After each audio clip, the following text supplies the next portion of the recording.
Imana intumye ku muperezida nanagiye ariko turanabonana turanavugana. Nakubwira ngo Imana iyo gushyigikiye ntaho itakugeza. Yampaye ubutumwa ngomba kumushyira, impa n'ubutumwa ngo wenda dusubiye inyuma gato. Hari abaperezida b'amakorari, hari abaperezida b'abamotari, hari abaperezida b'abanyonzi. Ni perezida w'igihugu. Imana yagutumye kwa perezida w'igihugu. Yego. Utamuzi. Nashatse kuvuga ariko utamuzi. Ntabwo ni ngombwa kukivuga cyangwa ntabwo umuperezida wari umuzi. Ntabwo nari umuzi. Iguha nimero ye ya telefone. Cyane. Uramuhamagara. Yego. Icamo. Muravugana. Yego. Baguha randevu. Bampaye randevu. Uragenda umushyikiriza ubutumwa. Cyane naragiye kandi ndangira ndanagaruka. Amahoro. Urumva ariko iyo ni urumva nkibyakira ntabwo narasenze. Kuko nanabisohora ndumva iki kiganiro naragicishijeho abantu barambwiye ati uzabanda usenge nyamuneka kujya aho hantu ntabwo biba byoroshye. Ndasenga buriya niyo mpamvu nkunda ababyeyi, niyo mpamvu nkunda abarokore. Hari abarokore b'abanyamwuka bari aho ngaho baba bakuze bakuriye muri Kristo. Abo ni nabo mba nshaka kugira ngo bajye bamba hafi bangira inama, kuko nta muhanga muri uru rugendo. Nshobora guhanura ntari umuhanga muri uru rugendo, nshobora kuba mvuga Imana ikantuma ntari umuhanga muri uru rugendo, ariko hari abatubanjirije. Ndagira ngo mujye mudufasha rwose, muduhe impanuro, muduhugure. Njye nkunda guhugurwa. Ab'iyi minsi ntibakunda guhugurwa, ariko njye nkunda guhugurwa. Mujye mudufasha bamuduhugure. Barampuguye rero ndasenga, ariko Imana nimpa n'imbaraga zo kugira ngo mbonane n'uwo muperezida. Ndimo nsenga rero igihe cy'isaa 9 nagiye kubona mbona umugabo w'inzobe munini cyane muremure araza aho nari ndimo nsenga, amfata ukuboko mbona ampaye ikaramu imeze nk'imwe y'igiti abana bajya bandikisha. Anyandikisha hasi, anyandikisha A, anyandikisha B, anyandikisha M, anyandikisha F. Buri mwana ntabwo ikunda kuvuga. Hari ibyo uba ugomba kuvuga n'ibyo utagomba kuvuga. Buriya ntekereza ko niba uriho usengera umuntu akakwaturira, ejo nkazagenda nkabwira byishimye byinshi, nyamara runaka yatuye gutya. Ntabwo biba ari byo rero. Ubundi Imana itajya itubwira ngo ntitukagira amagambo, ntitukavuge ibidakwiye kugira gute kuvugwa. Si uko bidakwiye kuvugwa kuza nkubwira yampaye $5,000 by'idolari, yampaye 5 se by'amanyarwanda. Ariko urabivuze da ntubizi akangaka upfa kuba ukavuze nako ndakata nkashyire kuri TikTok mvuga ini Mugabe bamuhaye $5,000 by'idolari. Urabihakana? Ntaho bihuriye. Ntubikate ngo ushyire kuri TikTok kuko sinjya nkunda kubeshya, nta nubwo icyetanjemo ntabwo nakivuga. Muga ihangane gatoya ntagenda ntakubajije iki kintu. Abantu bakunda kukivuga, bavuga ko muri karagiteri zanyu, mu mico yanyu, uko umuntu ababona face, uko umuntu abona isura yanyu, muri abantu bigaragara ko uri umuntu bigaragara ko uba ufite umubabaro, rimwe kenshi bikagaragara ko uvuga gake cyane, bikagaragara ko uri umuntu ufite nk'agahinda. Ntabwo ukunda kugaragaza amarangamutima y'ibyishimo, nta nubwo ukunda kugaragaza ya mashagaga amwe y'abahanuzi tumenyereye. Ese cyaba kibitera n'ubwo buzima bw'imfubyi bwaba bwarabokamye mukaba mugifite igikomere, cyangwa se niko mu buzima bwanyu muteye, wenda no mu muryango wanyu niko bameze, cyangwa se ni ku mwuka muba mwumva bayoboye? Urakoze kumbaza icyo kintu. Muri iki gihe ni abantu bakeya bahanura ibintu bigasohora. Iyo dukurikiye rero ibi biganiro wagiye utanga by'ubuhanuzi, tubona ubuhanuzi bwinshi mu byo wahanuye birimo gusohora. Hari igihe mwahanuraga impanuka mugasaba abantu ko basenga n'ibindi. Weho ni gute uri kubona iki gihe kimeze ushingiye ku iyerekwa Imana yaguhaye, ukareba n'ibiriho? Ni ayahe makuru waduha muri iki kiganiro cy'uyu munsi? Murakoze kumbaza ku bijyanye wenda n'ibyo umwuka mpa nkabivuga bimwe bigasohora, si uko mba nishimiye ko ibibi byasohoye.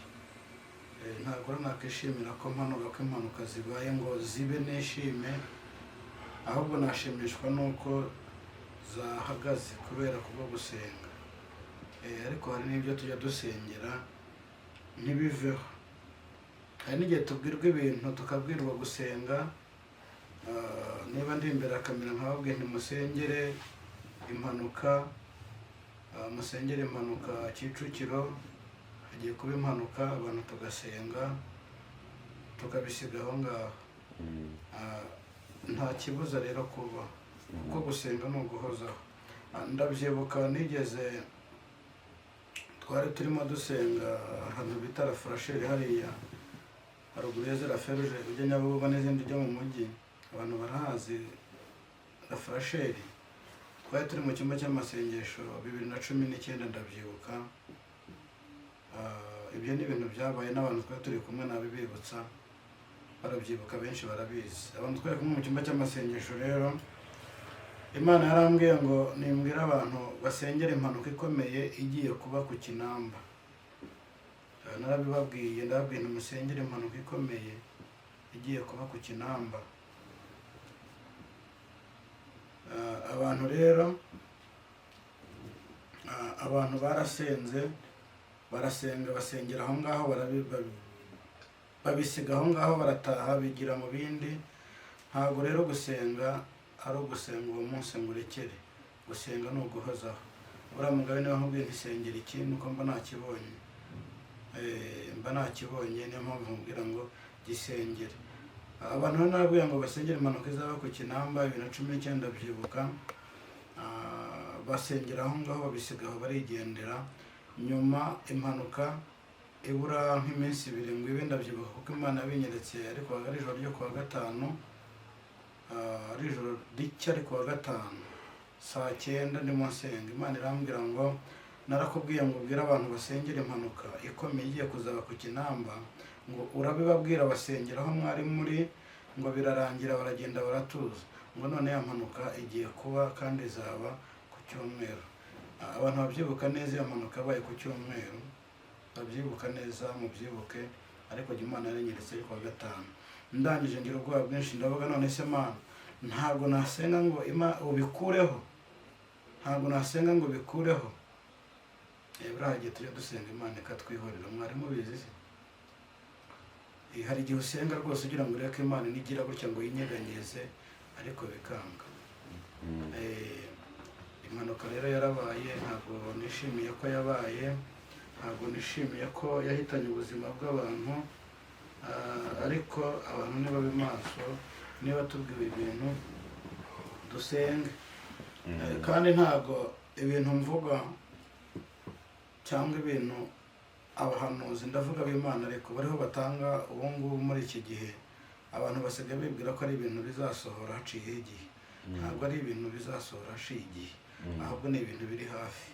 Niyo mpamvu rero niba hari icyo wumvishije, gisengere, gisengere. Kandi ikindi narababwiye mu biganiro maze iminsi nkora, mu minsi iciyeho itambutse, nagiye mbwira abantu, ndababwira ngo nimusenge, n'abari hanze n'abari mu gihugu cy'u Rwanda mudufashe, n'abari mu bihugu byo hanze badufashe, basengere u Rwanda, kuko mu Rwanda Satani yaraduteye, Satani amara atunyaga abantu. N'ubu nari ndiho mvugana n'umubyeyi uri i Kibungo, ambwira ati ubu tuvugana musaza wanjye arapfuye. Ntabwo byoroshye rero, Satani arimo aranyaga abantu. Kandi mu cyumweru gishize, kiriya cyumweru twari kumwe turimo dusengana, ndimo nsengana n'uwo mubyeyi. Nta kibazo cyari gihari, uwo muntu nta burwayi yari afite. Satani rero arimo aratunyaga abantu. Abantu nibabe maso, basenge. Ndumva ariyo mesaje nzanye, niyo gusenga. Abantu uragira uti nibasenge. Yego. Tugarutse ku muhamagaro wawe wo guhanura, Imana yaguhamagaye guha impano yo guhanura, kandi Bibiliya y'ubwayo nyine navuga ko ubuhanuzi bwemerwa ari uko bunasohoye.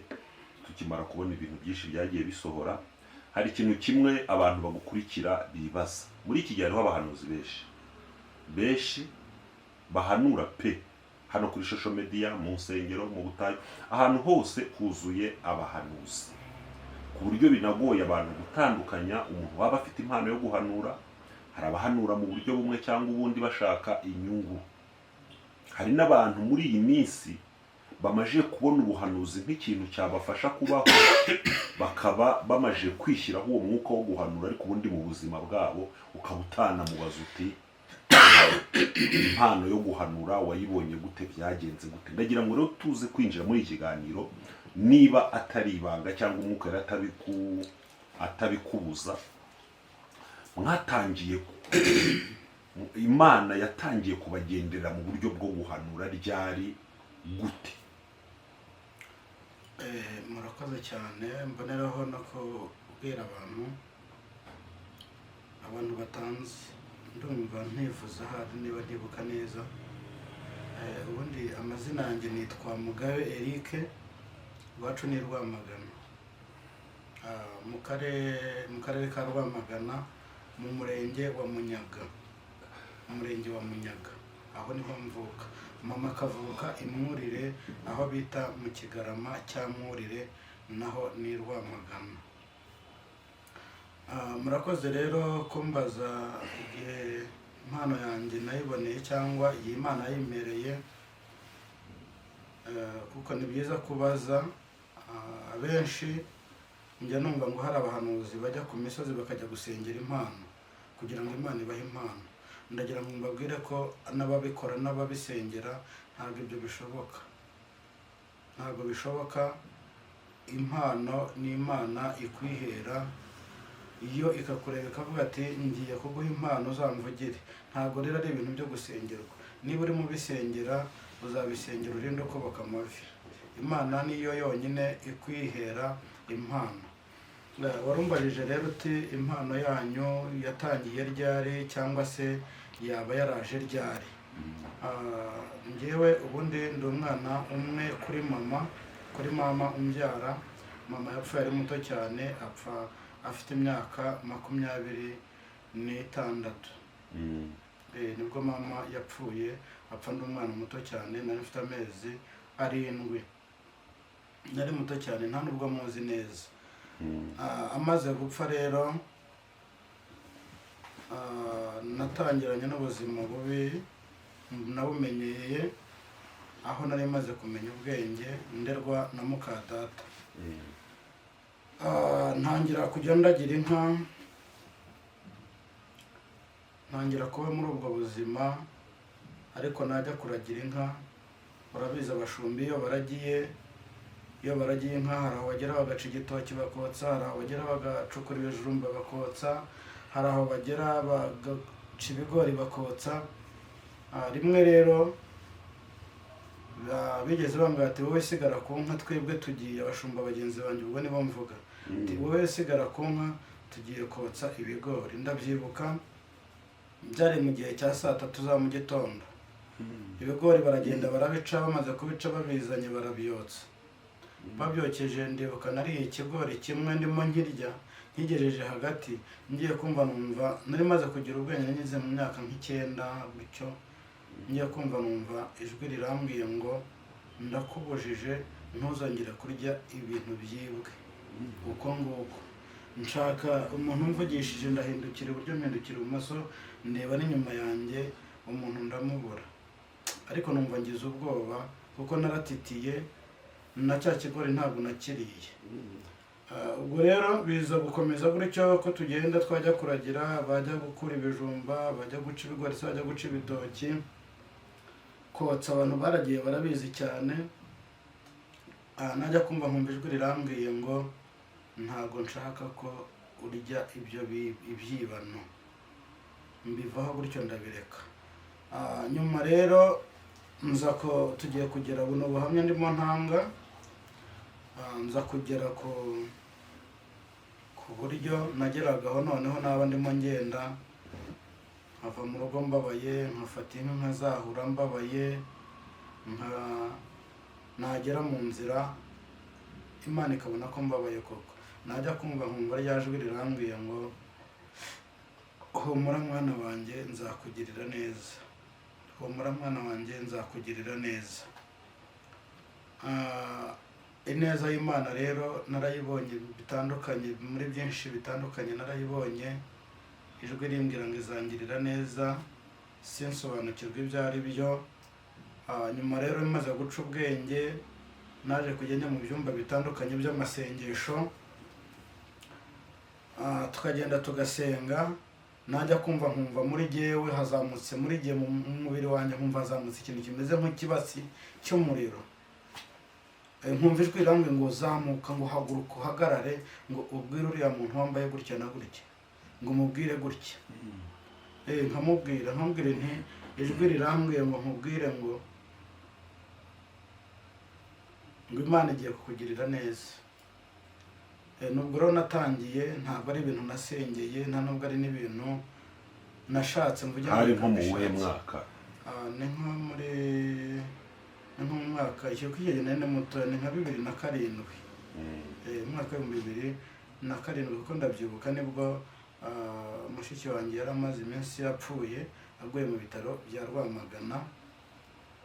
Ndabyibuka kuko icyo gihe ntabwo nkibana na muka data, ahubwo nabanaga na mushiki wanjye. Nyuma nawe aza gupfa. Mushiki wawe yari mukuru? Yari mukuru. Yishwe n'iki? Yishwe n'uburwayi busanzwe. Ntangira n'ubuzima rero, ntangira n'urugamba, ariko nkajya niringira nkavuga nti uko biri kose hari ijwi rijya rimbwira ko rizangirira neza. Kandi ntekereza ko ntabwo ari ijwi rya Satani, nta nubwo ari abazimu. Kuko nabayeho mu buzima nkunda gusenga. Naje kugira igihe ndakizwa numva ko nkijijwe, ndavuga nti naho napfa ariko najya mu ijuru nkahurirayo na mama, byibuze akandeba akareba ko igihe yasize n'igihe ngana. Numvaga binejeje cyane. Wumvaga ko nyine ubwo upfuye wajya mu ijuru umuntu mukuru akakubona warakuze cyane. Kuko urumva n'ibitekerezo by'ubwana n'icyo, ariko numvaga bitewe n'ukuntu ari nkijijwe, nkumva naho wambwira nawe nkumva ntibimfashe ku mutima, nkumva nta mubabaro mfite, nkumva nta gahinda mfite. Icyo wambwira cyose kibi, nkumva nta kintu na kimwe gishobora gutuma ndakara cyangwa ngo mbabare. Mbona no kubwira abantu bagira umujinya, abantu bakunda kurakara cyane, mujye musaba Imana imbabazi. Ngera gihe rero numva rwose ko naho napfa najya mu ijuru. Sinari ntarasobanukirwa ariko neza, ariko numvaga naho napfa uko biri kose nabona ijuru, nabonana na mama wasize ndi mutatanzi. Kuko ndibuka muka data yajyaga nkubita, yankubita. Hari igihe kigera waba urimo kurira, ukarira gake, ariko wakibuka ko nta mama ufite, wakibuka ko wakabaye ugiye ukamubwira uti runaka arankubise, noneho wakibuka ko wadahari, wowe wakagombye kubwira, ukarira noneho usepfura wongeza volume y'umubabaro. Abantu rero bababaye barabyumva cyane, ntabwo umuntu utarababaye yabyumva. Ariko wababaye yabyumva. Niyo mpamvu rero nagira ngo nsobanurire abantu, ntabwo impano zisengerwa. Imana niyo igutoranya. Naho yagutoranya ukagenda ukazaba umusinzi, naho yagutoranya ukazagenda ukaba umusambanyi, wavuga ibyayo ariko nubwo ntacyo uba ukorera. Ariko nagira nkubwira ngo ntabwo Imana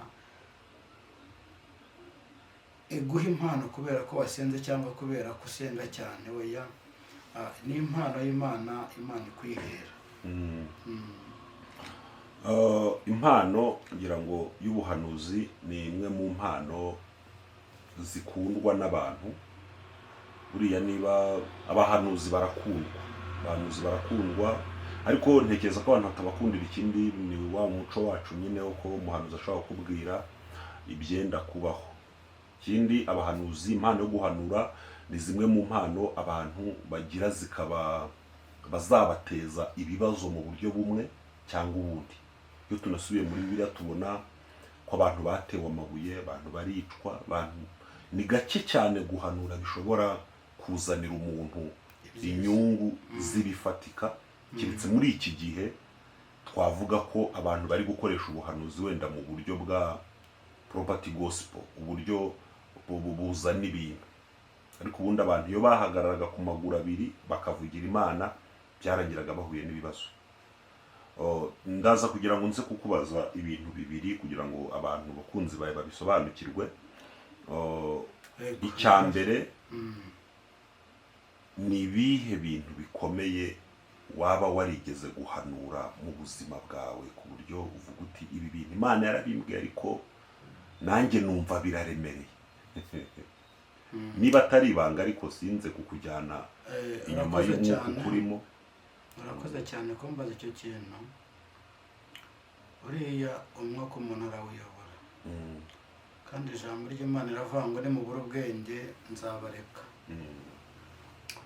Ntabwo nize rero ngira ngo nakubwiye ubupfubyi bwanjye, nta nubwo nigeze niga na pirimeri, hahandi umwarimu agenda akandika ku kibaho ukagenda ugasubiza.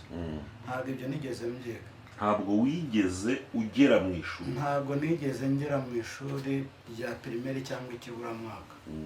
Oya, ariko mfite ubwenge. Ubu ndasoma ndandika, urumva? Imana yampaye ubwo bwenge bwo gusoma no kwandika, naho yampa ibikomeye ngomba kubivuga, ariko nkabivuga abanyamwuka akaba aribo babyumva. Nubwo buryo rero ndumva icyo cyutaha. Akabazo k'amatsiko. Njya mbona utwara imodoka, nubwo nta modoka ufite yawe, kandi Imana izaguhe n'imodoka. Niyime kuko izaguha imodoka. Njya mbona utwara imodoka muri uru Rwanda, bisobanuye ko ubwo ufite uruhushya rwo gutwara imodoka. Ndarufite nguru ntabwo. Oya, abantu bataza kugira ngo urimo gusaba imodoka, hari ibintu byateye ubu umuntu ajya kuri kamera. Njya mbona abantu banyuzaho ibibanza byabo ngo bari gusaba amabati n'ibindi. Ntekereza ko n'uwampa yampa Imana imutegetse, ntabwo yampa ari ukubera we. Dore uruhushya rwo gutwara ibinyabiziga nguru ndarufite, kategori B ndayifite. Ushobora no kundangira akazi cyangwa ushobora no kungurira imodoka, byose birashoboka, kandi Imana yaguha umugisha, kandi nzi gutwara neza. Yari ariho mbaza rero umuvandimwe inshuti yanjye ariho mbaza ngo ntabwo nari narangiza kubaza ikibazo. Yego. Mutweretse nyine kategori ngewe nabikekaga nyine ko muyifite. Yego. Nkibaza ngo kugira ngo ubone perime ushaka provisoire. Ushaka provisoire. Iyo ugenda mu muhanda ugomba gusoma ibyapa by'amategeko y'umuhanda. Ibi bintu mwabimenye gute mutarakandagiye no mu ishuri? None se uzi ko nka provisoire ukora ikizamini cyanditse? Yego. Perime yo wenda ni ugutwara, burya nta kibazo watwara, si ngombwa kuba warize. Ariko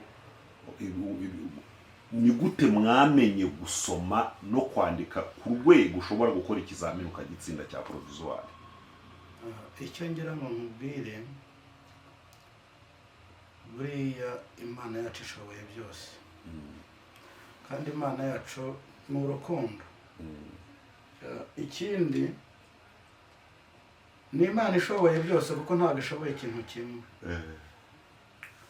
Yararebye ibona umubabaro nagize, kandi igambirira kuzampa ikinyabiziga. Kuva na kera yajyaga imbwira ati nzakugira neza, nzaguha n'imodoka. Ubu ndayitegereje nubwo ntarayibona. Mba rero no kubwira abantu, hari abantu bajya bumva ubuhanuzi bakagira ngo wenda burasohora mu gitondo. Ntabwo ariko bimeze. Imana isohoreza igihe ishakiye. Nanjye imodoka nayibwiwe mfite imyaka 15. 17 nabwirwaga imodoka, kugeza n'uyu munsi ndiho ndabwirwa imodoka, ariko mpagaze ku ijambo rivuga ngo ntibeshya. Niyo nkubwiye mpamvu nkubwira rero ngo Imana ishoboye byose, ntabwo ishoboye ikintu kimwe. Nakubwiye ko ntabanyigishije gusoma, ntabanyigishije kwandika, ariko nagiye kumva numva ijwi rirambwira ngo humura mwana wanjye, nubwo utize ngiye kuguha kwiga, ngo genda wige ushake provisoire.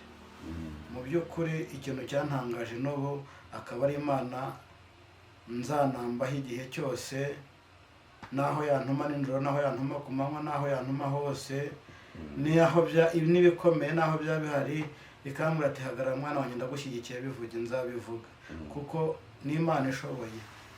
Ndabyibuka nagiye gukora provisoire nakoze rimwe mbona amanota 13 kandi abize biga na kaminuza. Hari ahantu hegange utari hari ahantu utari gushima. Ushaka ko mushimira he? Yakabumbye yigeze kuduha ubuhamya atubwira uburyo marayika yamwigishije gusoma. Yego. Uburyo amenya Igifaransa, uburyo amenya Icyongereza, ukumva nyine hari uburyo uko kumenya byamujeho. Hari aho yatubwiye ati marayika araje arantwara njyana mu giterane cy'abazungu nijoro mwiyerekwa, arambwira ngo nimbabwirize, atambwira ijambo rimwe mvuga ry'Igifaransa, ati kuva ubwo ati menya kuvuga Igifaransa. N'ubundi buryo bwose ni gute mwamenye gusoma no kwandika? Se mwarabirose? Mwagiye kwiga mu reka mbanze ngire icyo nkubwiraho. Ntabwo ubundi mashini nari nyizi, nta nubwo nari narigeze niga gusoma no kwandika, ngira ngo hari nabikubwiye. Ariko ndibuka icyo gihe nashatse umwarimu wanyigishaga. Ndimo ntegura kwigira provisoire, ndabyibuka nize icyumweru kimwe kugira ngo abantu babyumve neza, bumve ineza y'Imana, bumve gukomera kw'Imana. Nkubona nkunda gusenga cyane, nsenga nijoro saa 9 burya mba ndi maso, mba ndimo nsenga, uretse ko n'uwampamagara ntamwitaba. Impamvu ntamwitaba ni rero mba ndimo nsengera ibyifuzo by'abantu baba barampaye, kuko dukurikirwa n'abantu benshi kuri izi shene za YouTube. Mbese inyuguti zose zibaho ndazandika, ndazibona. Yarangije ankora mu mutwe, arambwira ngo agira gutya, arambwira ngo ngaho musigiye ubwenge bwo gusoma no kwandika, genda uzajye kwiga ushake provisoire. Ubwo buryo nabibonye rero. Nicyo nashakaga kumenya. Yego. Ngira ngo rero twari turi kuri cya kibazo cya mbere twavugaga ngo bimwe mu bintu waba warabwiwe n'Imana bikomeye, nawe ukumva ukavuga uti uzi ko buriya na Yeremiya na Yesaya hari aho bageze, hari ubuhanuzi bahawe. Nka Yeremiya aravuga ati icyampa amaso yanjye akaba isoko y'amarira. Hari n'ubuhanuzi Daniel yahawe, abwira umwami ati mwami nyagasani, ati ibi bintu birakaba ku banzi bawe. Urumva yarabuze uko abivuga bitewe no gukomera kwabyo. Ni ubuhe buhanuzi mwaba mwarahawe mukavuga muti ubu butumwa buraremereye? Urakoze, ndumva ariko ikimbaje nagishubije. Nakubwiye nti Imana yampaye ubwenge, sinigeze niga ariko Imana yampaye ubwenge. Nshobora kubona rero message cyangwa ikayima,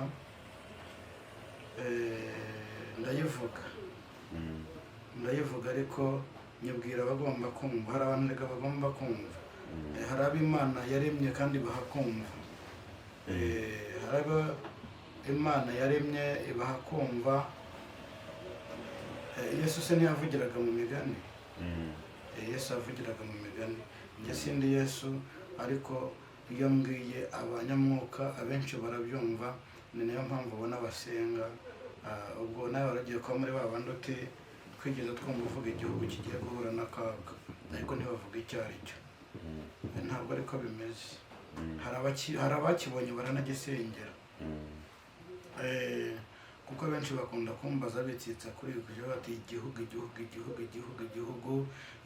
uvuga, icyo gihugu se ni ikihe?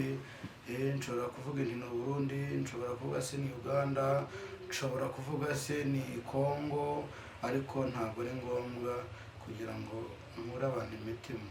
Ahubwo mbwira abantu kugira ngo basenge, kandi abumva mbwira baba bumvise. Ntabwo abantu bose rero twese rega ntabwo twumva kimwe. Buriya na perezida wacu ni kenshi yatubwiye ati mukure mu maboko mu mifuka mukore. Ubuse ntihari abatumva se? Hariho batumva, niyo mpamvu abenshi usanga badakora barigize abasonga rero. Ariko tekereza ko iryo jambo rivuze, ntabwo rero umuntu uko avuze ikintu abantu bose ariko abumva. Hari abagomba kumva rero ibyo mvuga, hari ababyumva, kandi abari nabo ngomba kubwira. Twongere twibutse abadukurikiye ko turi kumwe n'umukozi w'Imana, umuhanuzi Mugabe Eric. azwi cyane kuri channel ye yitwa Mugabe TV. uyu munsi turi ku Mpanda TV na Byishimo Official. ongeraho TV1 Mugabe TV1 yes Mugabe TV1. uyu munsi turi kumwe na Byishimo Official ndetse n'Impanda TV. mu nyakubahwa umukozi w'Imana, tugarutse ku muhamagaro wawe uguhanura cyangwa gukorera Imana mu buryo bumwe cyangwa ubundi, ni izihe ngorane mu buzima mwaba mwarahuyemo nazo ariko mukavuga muti ibi byo tubikururiwe no kuba dufite uyu muhamagaro? urakoze kumbaza gutyo. njya nkunda kubwira abantu nkababwira ngo muri uru rugendo nta biryohera bibamo, nta sukari ibamo, ni ibisharire no mu birizi. abantu badukurikiye cyangwa abantu basenze benshi barabizi. Gusenga rero cyangwa Imana ikagutuma ni ibintu bikomeye. hari ibyo ishobora kugutuma bikakubera inzitizi zo kugira ngo ubivuge, ariko iguha ubwenge bwo kubivuga. Ntekereza rero ko rimwe inzitizi nigeze mpura nayo, ni umuntu Imana ageze kuntumaho, imuntumaho ntamuzi ariko impa nimero ze. ndumva n'icyo kiganiro nageze nkicishaho kuri channel bita Imana Irahari TV. Imana intumye ku muperezida, nanagiye ariko turanabonana turanavugana. nakubwira ngo Imana yagushyigikiye ntaho itakugeza. yampaye ubutumwa ngomba kumushyira, impa n'ubutumwa ngo impana nimero. wenda dusubiye inyuma gato, hari abaperezida b'amakorali, hari abaperezida b'abamotari, hari abaperezida b'abanyonzi. ni perezida w'igihugu. Imana yagutumye kwa perezida w'igihugu. yego, utamuzi. nashatse kuvuga ariko utamuzi. ntabwo ari ngombwa kukivuga cyangwa ntabwo umuperezida wari umuzi. ntabwo nari umuzi. iguha nimero ye ya telefone cyane, uramuhamagara. yego, icamo muravugana. yego, baguha randevu. bampaye randevu, uragenda umushyikiriza ubutumwa. cyane naragiye kandi ndangira ndanagaruka. amahoro. urumva ariko iyo urumva nkibyakira. ntabwo narasenze kuko nanabisohora. ndumva iki kiganiro naragicishijeho, abantu barambwiye ati uzabanza usenge nyamuneka, kujya aho hantu ntabwo biba byoroshye. ndasenga, buriya niyo mpamvu nkunda ababyeyi, ni nayo mpamvu nkunda abarokore. hari abarokore b'abanyamwuka bari aho ngaho, baba bakuze bakuriye muri Kristo. abo ni nabo mba nshaka kugira ngo bajye bamba hafi, bangire inama, kuko nta muhanga muri uru rugendo. nshobora guhanura ntari umuhanga muri uru rugendo, nshobora kuba mvuga Imana ikantuma ntari umuhanga muri uru rugendo, ariko hari abatubanjirije. ndagira ngo mujye mudufasha rwose, muduhe impanuro, muduhugure. njye nkunda guhugurwa. ab'iyi minsi ntibakunda guhugurwa, ariko njye nkunda guhugurwa. mujye mudufasha bamuduhugure. barampuguye rero, ndasenga, ariko Imana impa n'imbaraga zo kugira ngo mbonane n'uwo muperezida. ariko reka twerekera ku musozo w'ikiganiro cyacu. yego, ntabwo ngewe nasoza ntakubajije. urumva umuntu ugeze ibwami burya ntabwo abura ubuki bw'umutsama akuraga. nta turo mwaba mwarakuye ibwami ngo muduheho. ibyo rero ni nka bya bindi nkunda gusengera abantu. buri Imana ntabwo ikunda kuvuga. hari ibyo uba ugomba kuvuga n'ibyo utagomba kuvuga. buriya ntekereza ko niba uriho usengera umuntu akakwaturira, ejo nkazagenda nkabwira Byishimo byinshi, nyamara runaka yatuye gutya. ntabwo biba ari byo rero. ubundi Imana itajya itubwira ngo ntitukagira amagambo, ntitukavuge ibidakwiye kugira gute kuvugwa. si uko bidakwiye kuvugwa. kuza nkakubwira yampaye $5,000 by'idolari, yampaye 5 se by'amanyarwanda. ariko urabivuze da ntubizi akangaka upfa kuba ukavuze. nako ndakata nkashyire kuri TikTok mvuga ini Mugabe bamuhaye $5,000 by'idolari. urabihakana? ntaho bihuriye. ntubikate ngo ushyire kuri TikTok, kuko sinjya nkunda kubeshya. nta nubwo icyatanjemo ntabwo nakivuga. muga ihangane gatoya ntagenda ntakubajije iki kintu abantu bakunda kukivuga Yego. bavuga ko muri karagiteri zanyu mu mico yanyu uko umuntu ababona face uko umuntu abona isura yanyu muri abantu bigaragara ko uri umuntu bigaragara ko uba ufite umubabaro rimwe kenshi bikagaragara ko uvuga gake cyane bikagaragara ko uri umuntu ufite nk'agahinda ntabwo ukunda kugaragaza amarangamutima y'ibyishimo nta nubwo ukunda kugaragaza ya mashagaga amwe y'abahanuzi tumenyereye ese cyaba kibitera n'ubwo buzima bw'imfubyi bwaba bwarabokamye mukaba mugifite igikomere cyangwa se niko mu buzima bwanyu muteye wenda no mu muryango wanyu niko bameze cyangwa se ni ku mwuka muba mwumva bayoboye urakoze kumbaza icyo kintu ubwo utumye ngaruka inyuma reka nacyo nyivuge kubabara narababaye urumva nabaye ndi muto mbabara ng'umwana naho menye ubwenge ngize ngo ndajya kubaza iwabo wa mama ngezeyo nagendaga mbaririza urumva sinari mazi ntawe ari kunyobora ntawe ari kugira ate ngezeyo bagenda banyobora abo mbajije kuko icyerekezo cyo nari narakimenye ariko ntabwo nari mazi n'umwana ariko nza kugerayo ngezeyo natungukiye ku mukecuru ntabwo nzabyibagirwa niyo mpamvu buriya nkunda kubwira abantu ngo guseka kubera umunezero wahuye nawo hari umunezero wahuye nawo uwo niwo utuma useka noneho hari n'umubabaro uhura nawo ugatuma ukujyana kure ukabona ntacyo guseka gihari ndabyibuka nahuye n'umukecuru ndamutekerereza arambwira ati ni wowe mwana wa Musengimana Edisa ntiyego ati se ukaba ugira ngo nkuyobore hehe ntinagira ngo nyobore ko hari umuntu uhari ntinarinje kubaririza ko hari umuntu uhari kugira ngo amenye ko ari jye mwana wa Musengimana Edisa icyo gihe wanganaga iki ubwo nari mfite nk'imyaka nka 12 umukecuru ntabwo nzabyibagirwa agiye kumbwira arambwira ngo umva nkubwire mwana wa ngo niba ushaka kumenya ba nyokorome na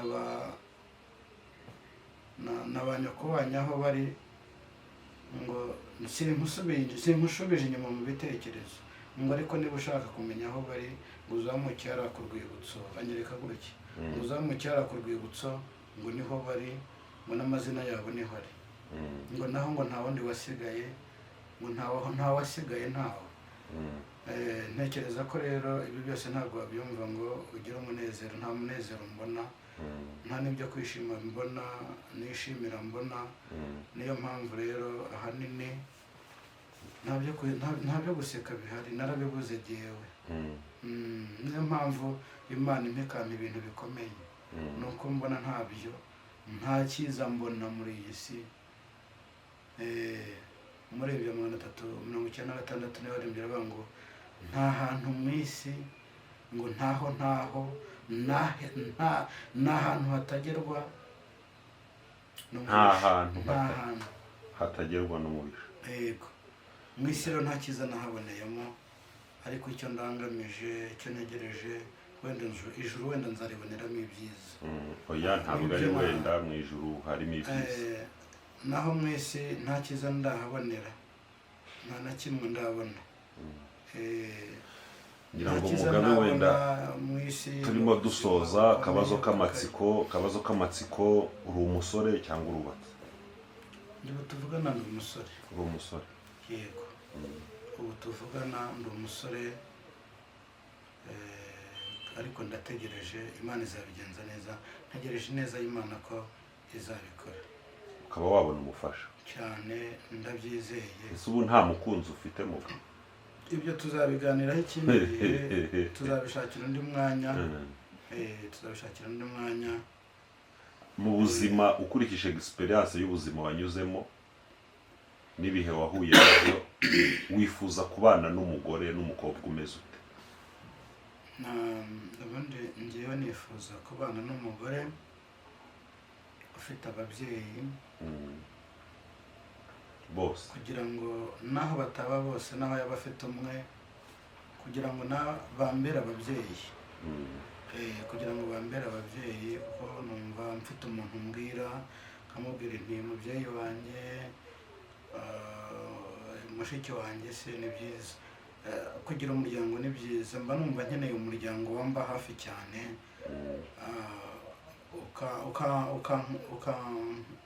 akakomora igikomere, cyangwa mu cyongereza nyine bavuga ngo ni ugukasoringa.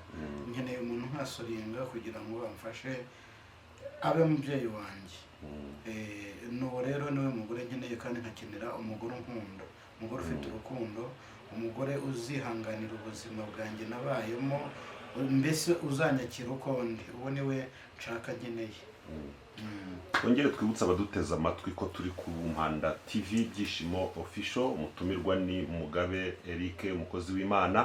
Twerekera ku musozo w'ikiganiro cyacu, reka tubasabe niba hariho ubundi butumwa mwagenera abantu babakunzi banyu babakurikira mu mwanya muto mu butambutse, noneho dusoze ikiganiro cyacu dusenga Imana. Cyane nta bundi butumwa icyo nagira, ahubwo ni nk'inama natanga ku bantu bakurikira Mugabe TV1, ku bantu bakurikira Ibyishimo Official, ku bantu bakurikira Impanda TV. Nababwira ngo musenge kandi mwizere, kandi mureke kurarikira iby'isi, kuko iby'isi nta mumaro, iby'isi nta herezo, iby'isi turabishaka tukabisiga. Iby'isi ni iby'isi nyine nk'uko mubyumva, ahubwo mureke duharanire iby'ijuru, nibyo bizatuma turamba kandi tukarushaho gukomera.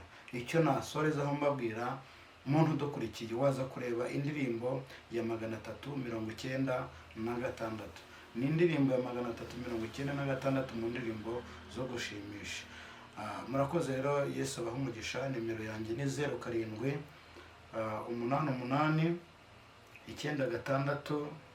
96 97 41. Mushobora no kuza kudufasha mukayishyira kuri taburo kugira buri wese ayibone, ariko niyo ngiyo. Yesu aduhana umugisha rero. Murakoze kandi ndabakunda. Imana amahoro ibagirire neza. Reka dusenge mu izina rya Yesu. Uri Imana yabanye natwe muri iki kiganiro, uri Imana dukomereje imitima. Ndakwinginze Kristo rero, umuntu uri bwumve ubuhamya cyangwa uri bwumve iyi message, ndakwinginze ngo wongere umugarukire umugirire neza. Hari imfubyi nyinshi Kristo uzihagarareho, uzambike imbaraga, uzirengere abapfakaza, abarwayi bose ubasange kandi ubahumurize, kandi usohoze kwifuza kwabo. Ndasenzera ndizeye kubikoze mu izina rya Yesu Kristo.